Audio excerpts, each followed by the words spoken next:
Friends, welcome to my channel. TET DSC prepare అయ్యే వాళ్ళు ఎందాక వచ్చిందండి ప్రిపరేషన్ బాగానే జరుగుతుందా?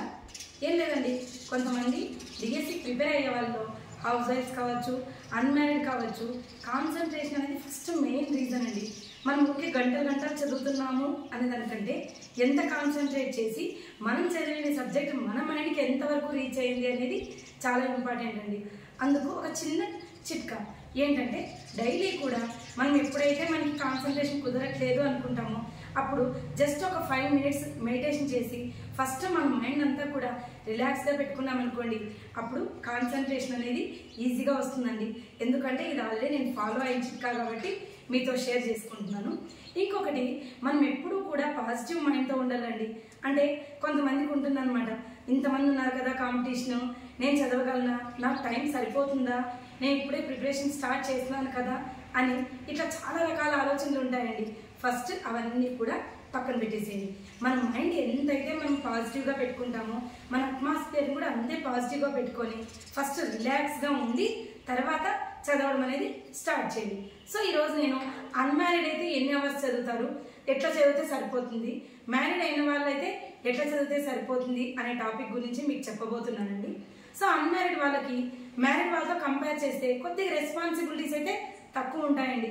ఎట్లా అంటారా, మనం ఇంకా పేరెంట్స్ దగ్గరే ఉంటాం కాబట్టి మనకి చదవడానికి ఫుల్ సపోర్ట్ అయితే ఉంటుంది. అంటే ఎంతసేపు చదువుతామన్నా కూడా మనకి ఏం డిస్టర్బెన్స్ అయితే ఉండదండి. కాబట్టి అన్మ్యారీడ్ వాళ్ళు దాదాపు 17 to 18 hours మీరు చదివేటట్లా టైం టేబుల్ వేసుకొని ప్లాన్ వేసుకున్నారనుకోండి, ఖచ్చితంగా రీచ్ అయితే కావచ్చండి. అంటే జాబ్ అయితే కంపల్సరీ మనం సాధిస్తామని గట్టిగా చెప్పొచ్చు. అదేంటి మేడం అన్ని అవర్స్ ఎట్లా కూర్చుంటాము అనుకుంటున్నారా? నేనైతే చెప్తున్నాను కదండి, ఆల్రెడీ ఇంతకుముందు వీడియోలో చెప్తున్నాను, 3 months మాత్రమే చదివినాను. సో నాకు ఆ 3 months వేరే ఆప్షన్ లేదండి. ఉండే తక్కువ టైం కాబట్టి పర్ డే 18 hours డ్యామ్ షూర్గా 18 hours కష్టపడి చదివినాను కాబట్టి నేను ఓపెన్లో పోస్ట్ అయితే సాధించగలిగినాను. అందుకే చెప్తున్నాను. సో 18 hours కనుక మనం కూర్చొని కష్టపడి చదివినామనుకోండి, కంపల్సరీ పోస్ట్ అయితే తెచ్చుకోవచ్చండి. సో 18 hours ఎట్లా కూర్చున్నాము, మిగిలిన పనులు ఉంటాయి కదా అని మీకు డౌట్ రావచ్చు. సో ఆ డౌట్ కూడా క్లారిఫై చేస్తానండి. ఓన్లీ 12 to 4 hours మాత్రమే పడుకునే కేటాయించుకొని మార్నింగ్ 1 hour అండి. అంటే మనం స్నానానికి కావచ్చు, బ్రష్ చేసి టిఫిన్ అంతా కూడా ఓన్లీ 1 hourలో కంప్లీట్ చేసుకునేదాన్ని. నెక్స్ట్ ఆఫ్టర్నూన్ లంచ్ కోసం ఓన్లీ హాఫ్ అన్ అవర్ కూడా 15 minutes lunch, 15 minutes break. Next night half an hour అండి, అంతే. అంటే డే అంతా కలిపి 2 hours, పడుకునేకి 4 hours, ఓన్లీ 6 hours మాత్రమే 24 hoursలో వదిలిపెట్టి ఇంకా 18 hours కష్టపడి చదివినానండి. అందుకే సక్సెస్ అయితే అయినానని అనుకుంటున్నాను. సో మీరు కూడా ఇలా 18 hours ప్లాన్ టైం టేబుల్ వేసుకున్నారనుకోండి, ఖచ్చితంగా మీరైతే గోల్ రీచ్ కావచ్చండి. సో ప్రతిసారి నా గురించి చెప్తున్నాను కాదండి, అంటే మనం అనుకుంటే ఏదైనా సాధించవచ్చు అని చెప్పడానికి జస్ట్ చిన్న ఎగ్జాంపుల్ చెప్తున్నాను. నెక్స్ట్ ఇంకోటి ఏమంటే, మ్యారీడ్ వాళ్ళకి రెస్పాన్సిబిలిటీస్ చాలా ఉంటాయండి. సో మ్యారీడ్ ఉమెన్ కావచ్చు, లేదంటే జెంట్ కావచ్చు. సో లేడీస్కి అయితే నేను ఒక్కటే చెప్పదలుచుకున్నానండి, మనం చాలామంది మ్యారీడ్ వాళ్ళు పిల్లల్ని చూసుకుంటున్నారు, ఫ్యామిలీని చూసుకుంటున్నారు, అత్తామామల్ని, ఇంట్లో పనులు ఇన్ని చూసుకుంటున్నాం. సో ఇన్ని చూసుకుంటున్నాం కదా మేడం, చదివే టైం ఎక్కడుంది అని మీరు అనుకోవచ్చండి. సో అలా ఎలా చదవాలనేది జస్ట్ ఈరోజు చిన్న చిట్కాలు అయితే చెప్తాను మీకు. సో మనకి మ్యారీడ్ వాళ్ళకి టైం అనేది ఒక కరెక్ట్ ప్లాన్ ప్రకారం వేసుకున్నారనుకోండి, మనం ఈజీగా ఇప్పటి నుండి చదివినా కూడా మీరైతే ఖచ్చితంగా డిఎస్సి జాబ్ అయితే సాధించవచ్చండి. ఫస్ట్ మనకి ఈ 6 months కోసం బట్టలు ఉతకడానికి కావచ్చు, లేదంటే ఇంట్లో పనులు, కసులు, బండలు, ఇట్లా సామాన్లు, ఇట్లా వీటి కోసము ఒక మనిషిని, అంటే అవకాశం ఉండే వాళ్ళైతే మనిషిని పెట్టుకోండి. ఇంకా లేదు మాకు అవకాశం లేదు అనే వాళ్ళు ఏం చేయాలో కూడా చెప్తానండి. సో మనిషిని పెట్టుకున్నారనుకోండి, ఈ పనులు అన్నీ మనకి షేర్ చేసేసినాం అనుకోండి, వంట చేసేది నెక్స్ట్ మనం చదవడానికి కేటాయించవచ్చు. అట్లా కాకుండా ఇంకొక ఆప్షన్ ఉందండి. సో మనం ఎవరైతే అత్తమామల దగ్గర ఉన్నారనుకోండి, ఈ 6 months పిల్లల్ని చూసుకోవడానికి కావచ్చు, లేదంటే ఏదో ఇంట్లో వర్క్ హెల్ప్ చేసుకోవడానికి కానీ మనము వాళ్ళతో పనులు కొన్ని షేర్ చేసుకున్నామంటే సరిపోతుంది. లేదు అత్తమామలు హెల్ప్ చేసే వాళ్ళు లేరనుకోండి, మీ హస్బెండ్ ఉంటారు కదండి. సో హస్బెండ్కి మీ జాబ్ ఎంత నీడో, మీకు మీ ఫ్యామిలీకి ఎంత అవసరమో ఇంకా సపరేట్ చెప్పాల్సిన అవసరం లేదు. కాబట్టి ఈ 6 months మాత్రమే పనుల్లో కావచ్చు, పిల్లలు కొంచెం పెద్ద పిల్లలు ఉంటే పిల్లలు హెల్ప్ తీసుకోవచ్చు, లేదంటే మీ హస్బెండ్ హెల్ప్ తీసుకొని పనులు అనేది కొద్దిగా షేర్ చేస్తున్నాం అనుకోండి, మనకి కొద్దిగా టైం అయితే కలిసి వస్తుందండి. సో లేదు, ఈ ఆప్షన్స్ ఏవి లేవు మేడం, మాకు పిల్లలు పెద్దగా అయినారు కానీ స్కూల్కి వెళ్తారు, ఎటువంటి హెల్ప్ చేసేవాళ్ళు లేరు అనే వాళ్ళకి కూడా ఒక చిట్కా చెప్తానండి. ఏమంటారా, మనం మార్నింగ్ లేస్తున్నాం అనుకోండి, సో మనం ఏ టైంలో అయితే బ్రేక్ఫాస్ట్ చేస్తున్నామో ఆ టైంలోనే వంట కూడా ఒకేసారి చేస్తున్నాం అనుకోండి, ఆఫ్టర్నూన్ మరి వండే పని లేకుండా మార్నింగే టైం అయితే కంప్లీట్ చేసుకోవచ్చండి.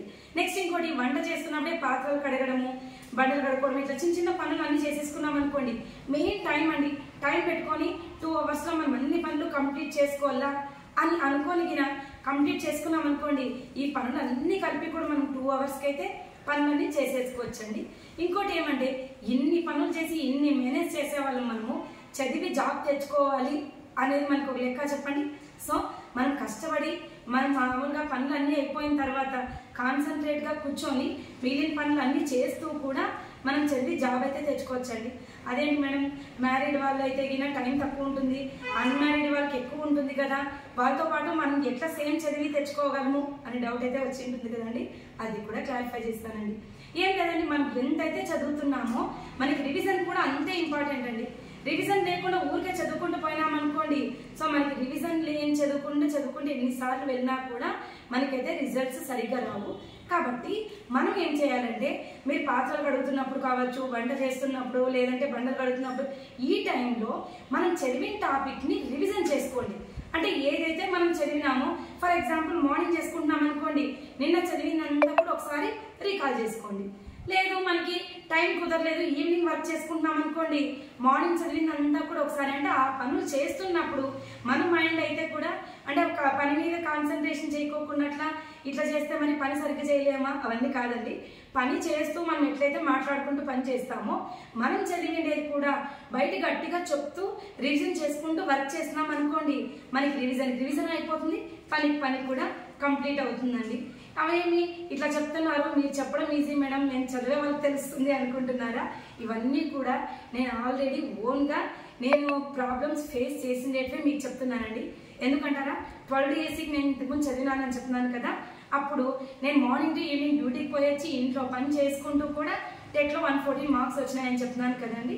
సో ఇట్లా అంటే పాత్రలు కడుగుతున్నప్పుడు మా సార్ ఉండేవారు, సో మేము డిస్కస్ చేయడం కానీ, లేదంటే నేను ఒకటే పని చేసుకుంటున్నప్పుడు చదివింది ఆల్రెడీ అయిపోయిన టాపిక్ని గట్టిగా పైన చెప్పుకుంటూ ఇట్లా పని చేసుకుంటూ మిగిలిన టైంలో అంతా కూడా చదివేదాన్నండి. కాబట్టి మనం డైలీ ఎట్లో కూడా మార్నింగ్ నుండి నైట్ వరకు చదివింది నైట్ రివిజన్ ఎట్లయితే చేసుకుంటామో, మనం ఈ పనులు చేసుకుంటున్నప్పుడు చదివిందంతా కూడా రివిజన్ చేసుకున్నాం అనుకోండి, ఖచ్చితంగా మనము అన్మ్యారీడ్ వాళ్ళతో పాటు గట్టి పోటీ ఇచ్చి అయితే డిఎస్సిలో జాబ్ తెచ్చుకోవచ్చండి. ఒక చిన్న ఎగ్జాంపుల్ చెప్తాను మీకు. ఇద్దరు రాము సోము అని ఇద్దరు ఫ్రెండ్స్ ఉన్నారండి. సో ఆ ఫ్రెండ్స్ ఇద్దరు కూడా విలేజ్లో ఉన్నారనమాట. ఇద్దరు కూడా జాబ్ కానీ సర్చింగ్స్ అయితే చేస్తున్నారు. సో ఫైనాన్షియల్గా వాళ్ళు చాలా పూర్గా ఉన్నారు. సో ఓన్గా బిజినెస్ పెట్టాలన్నా కూడా చాలా ప్రాబ్లం ఉంది. అప్పుడు ఇద్దరు కలిసి ఒక డెసిషన్ అయితే తీసుకున్నారండి. ఏమనుకున్నారు, అరే మనం ఆవులు తెచ్చుకుందాము, సో ఆవులు పాలు పిండి వచ్చిందే బిజినెస్ మనము స్టార్ట్ చేద్దాము, దీన్నే మనము బిజినెస్కి పెట్టుబడిగా పెడదాము అని సలహా ఇచ్చినాడండి. సో ఒక ఫ్రెండ్ ఏమన్నాడంటే, రే మనకి అవుతుందా అని కొద్దిగా ఆలోచించి అయితే డెసిషన్ తీసుకోలేకపోయినాడు తొందరగా. సో ఇంకొక ఫ్రెండ్ ఏమి, సర్లే ఎట్లా ఆలోచించి డిస్కస్ చేసినాం కదా అని ఆవులు తెచ్చి ఇట్లా బిజినెస్ అయితే స్టార్ట్ చేసినాడు. సో బాగా బిజినెస్ క్లిక్ అయిపోయింది. నెక్స్ట్ తను బాగా సిటీకి వెళ్ళి ఫిక్స్ అయిపోయి ఒక పెద్ద ఇల్లు కట్టుకొని అన్ని ఫైనాన్షియల్గా కానీ స్టడీగా కానీ లేకుంటే వాళ్ళ ఫ్యామిలీకి కానీ బాగా గట్టిగా సపోర్ట్ అయితే ఉంది, బాగా వెల్గా సెటిల్ అయిపోయినాడండి. తర్వాత ఒక 10 years తర్వాత 15 years ఆ తర్వాత ఊరికి ఏదో పని మీద వాళ్ళ సొంత ఊరికి అయితే వచ్చినాడండి. సో అప్పుడు చూస్తే ఒక ఆశ్చర్యం వేసింది. అంటే తన ఫ్రెండ్ ఎదురు పడినాడు అనమాట. ఎదురు పడితే తన కార్కి ఏదో ప్రాబ్లం ఉందని ఆపినాడు. సో తను గుర్తుపట్టలేకపోయినాడు. అంటే ఎవరు, సోము అని అతను ఊళ్ళోనే ఉన్నాడు కదా, తనైతే గుర్తుపట్టలేదు అనమాట. అప్పుడు రాము అని ఎవరైతే సెటిల్ అయినాడో అతనే చొరవ తీసుకుని పిలిచి మాట్లాడనమాట. రే సోము, నేను గుర్తున్నానా, నేను ఇంతకుముందు నీ ఫ్రెండ్ రా అంటే, అవునా అస్సలు గుర్తుపట్టలేదంత తయారైపోయినావు అని. సో ఎందుకు మరి రాము బాగా వెల్గా సెటిల్ అయ్యి టౌన్లో అంటే బిజినెస్గా అన్ని రకాలు బాగున్నాడు, సోము ఎందుకు అదే ఊర్లో ఉన్నాడు అంటే, ఆ రోజు సోముకి నెగిటివ్ ఆలోచనలు చాలా వచ్చినాయండి. అంటే ఏమనుకున్నాడు, మన పాల వ్యాపారం చేస్తే పాలు కొనే వాళ్ళు వస్తారా, నెక్స్ట్ మన బిజినెస్ మార్కెట్లో క్లిక్ అవుతుందా, లేదు మనకి పని పడి ఎక్కడైనా వెళ్ళాలంటే ఆవులు చూసుకోవడానికి ఎవరు ఉంటారు, ఇట్లా రకరకాల ఆలోచనలు చేసి సోము అయితే అన్ని నెగిటివ్ ఆలోచనతో అక్కడే ఉన్నాడండి. కానీ రాము ప్రతి అవకాశాన్ని కూడా యూజ్ చేసుకొని తన ప్లస్ పాయింట్గా మార్చుకొని వెల్గా సెటిల్ అయినాడు. సో ఈ కథ ద్వారా మీకేం చెప్పదలుచుకున్నానంటే, మనకి అవకాశం లేదు, చదవలేకపోతున్నాము, కాన్సన్ట్రేషన్ చేయలేకపోతున్నాము, మనకి పనులు ఉన్నాయి, ఇవన్నీ కూడా రీజన్స్ కాదండి. Where there is a will there is a way. మనకు మనసుకు ఉంటే మార్గం ఉంటుందండి. చదవాలని మన మనసులో దృఢ సంకల్పంతో ఉన్నామనుకోండి, సో ఇవన్నీ పనులు ఇవన్నీ కూడా మనకి పెద్ద ప్రాబ్లమే కాదండి. ఇవన్నీ చేసుకుంటూ కూడా ఖచ్చితంగా బాగా చదివి మనమైతే పోస్ట్ తెచ్చుకోవచ్చండి. సో ఇంకా మీకు ఏమైనా డౌట్స్ ఉంటే కూడా నెక్స్ట్ ఎట్లా చదవాలా అనే టైం టేబుల్ కూడా మీకు చెప్తానండి. సో మనం ఎంత చదివినాము అనే దానికంటే కూడా రివిజన్ చేస్తూ చదివితేనే మనకి రిజల్ట్ అయితే బాగుంటుంది. సో పని ఉండే వాళ్ళందరూ కూడా ఇట్లా పనులు చేస్తూ, పనులు ఉన్నప్పుడు రివిజన్ చేస్తూ మిగిలిన టైం అంతా కూడా ఫుల్ కాన్సన్ట్రేట్గా చదివినారనుకోండి, ఖచ్చితంగా ఒక పోస్ట్ అయితే మీదేదండి.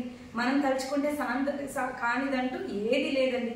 కాబట్టి ఖచ్చితంగా ప్రతి ఒక్కరూ కూడా కాన్సన్ట్రేషన్ చేసి ఈ 6 months కాలాన్ని కూడా మనం సింగిల్ మినిట్ కూడా వేస్ట్ చేయకూడదండి. సో ఏ 5 minutes పని పడినా 10 minutes పని పడినా కూడా ఆ టైంలో కూడా ఏదో ఒకటి మనం చదివిన సబ్జెక్ట్ కావచ్చు, ఏదో ఒకటి రివిజన్ చేసుకుంటూనే ఉండాలండి. సో ఇట్లయితే మీరు చదివినారనుకోండి, తప్పకుండా సక్సెస్ అయితే సాధిస్తారు. So all the best. Thank you for watching.